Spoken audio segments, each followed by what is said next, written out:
नमस्कार. मी वैशाली घांगरेकर. आज पाहूया संत कबीर. उत्तर भारतातील एक थोर निर्गुणी हिंदी भाषिक संत म्हणजे संत कबीर. अवास्तव कर्मकांडावर घणाघात घालून आणि ढोंगी लोकांचे बुरखे फाडून जीवनाचे योग्य दर्शन घडवणारा हाच थोर संत होय. जनमानसाशी तदाकार झालेला आणि परमेश्वराच्या दिव्य शक्तीशी, दिव्य तेजाशी एकाकार झालेला हा संत. स्वामी रामानंदांची दीक्षा मिळावी म्हणून कबीर खूप उत्सुक होता. त्यासाठी त्याने एक मोठी युक्ती केली.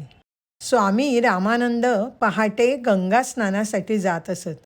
कबीर एके दिवशी भल्या पहाटे उठून त्यांच्या मार्गावर जाऊन बसला.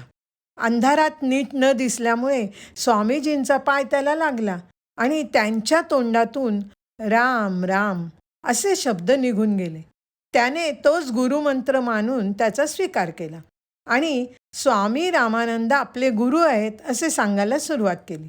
रामानंदांना काही कबीराला गुरुपदेश दिल्याचे आठवेना.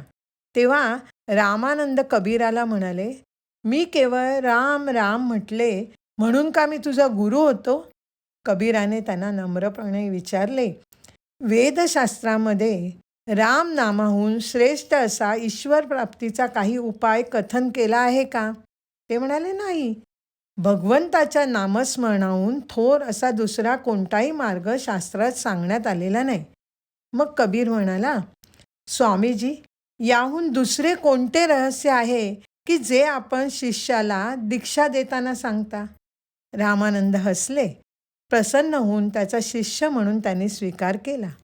कबीराने अनेक संप्रदायातून आलेल्या अनेक तत्वांचे नवनीत काढण्याचे अपूर्व कार्य सहजगत्या केले.